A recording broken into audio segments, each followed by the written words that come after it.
ಒಂದು ಗೋಪುರ ಮತ್ತು ಕಂಬ ಒಂದೇ ಸಮತಟ್ಟಾದ ನೆಲದ ಮೇಲೆ ನೇರವಾಗಿ ನಿಂತಿದೆ.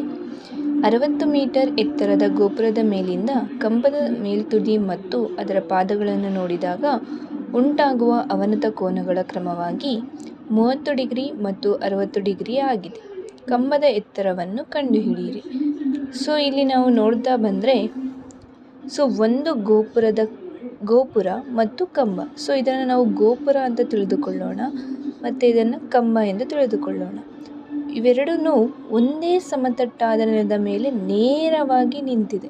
ಸೊ ಎರಡೂ ಏನಾಗಿದೆ, ನೇರವಾಗಿ ನಿಂತಿದೆ. ಸೊ ಇದರ ಎತ್ತರ ಎಷ್ಟಿದೆ, 60 ಮೀಟರ್ ಇದೆ. ಯಾವುದು ಗೋಪುರದ ಎತ್ತರ 60 ಮೀಟರ್ ಇದೆ. ಗೋಪುರದ ಮೇಲಿನಿಂದ ಕಂಬದ ಮೇಲ್ತುದಿ ಮತ್ತು ಅದರ ಪಾದ, ಇದು ಮೇಲ್ತುದಿ ಮತ್ತು ಇದರ ಪಾದ. ಸೊ ಇವೆರಡನ್ನು ನೋಡಿದಾಗ ಅಲ್ಲಿ ಕೋನಗಳು ಉಂಟಾಗುತ್ತದೆ, ಅವನತ ಕೋನಗಳು ಅಂತ ಕರಿತೀವಿ. ಸೊ ಅವನತ ಕೋನಗಳು ಯಾವುದರಿಂದ, ಮೇಲ್ತುದಿ ಮತ್ತು ಪಾದಗಳನ್ನು ನೋಡಿದಾಗ, ಇವೆರಡನ್ನು ನೋಡಬೇಕಾದ್ರೆ ಕೋನಗಳು ಉಂಟಾಗುತ್ತಂತೆ. ಎಷ್ಟು ಎಂದರೆ 30 ಡಿಗ್ರಿ ಮತ್ತು 60 ಡಿಗ್ರಿ ಆಗಿದೆ. ಹಾಗಾದರೆ ಕಂಬದ ಎತ್ತರವನ್ನು ಕಂಡುಹಿಡಿಯಿರಿ. ಹಾಗಾದರೆ ಕಂಬದ ಎತ್ತರ ಎಷ್ಟಿದೆ ಅಂತೇಳಿ ನಾವು ಕಂಡುಹಿಡಿಯಬೇಕು. ಅದಕ್ಕೆ ನಾವು ಏನೇನು ಕೊಟ್ಟಿದ್ದಾರೆ ಅದನ್ನು ನೀಟಾಗಿ ಬರ್ಕೊಳ್ಳೋಣ. AB = 60 metre. ಇದು AB, A ಮತ್ತು B. ಇದರ ಎತ್ತರ ಎಷ್ಟಿದೆ, 60 ಮೀಟರ್. ಇದು ಯಾವುದರ ಎತ್ತರ, ಗೋಪುರದ ಎತ್ತರ 60 ಮೀಟರ್ ಇದೆ.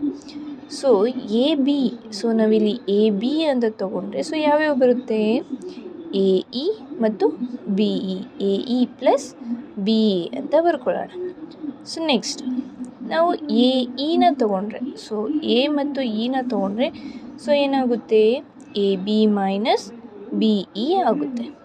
AB ಈ ಕಡೆ ಬಂದರೆ AB ಇಲ್ಲೇ ಇದೆ. AEನ ಈ ಕಡೆ ತೊಗೊಂಡಿದ್ದೀವಿ. AEನ ಈ ಕಡೆ ತೊಗೊಂಡಾಗ AB ಅಲ್ಲೇ ಇದೆ. BE ಈ ಕಡೆ ಪ್ಲಸ್ ಇರೋದು = ಈ ಕಡೆ ಬಂದರೆ ಮೈನಸ್ ಆಗುತ್ತೆ. ನೆಕ್ಸ್ಟ್ EB = ಯಾವುದು EB, EB = CD ಅಂತ ಹೇಳ್ತೀವಿ.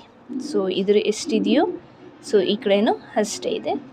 ಅದು CD = H ಅಂತ ಬರ್ಕೊಳ್ಳಿ.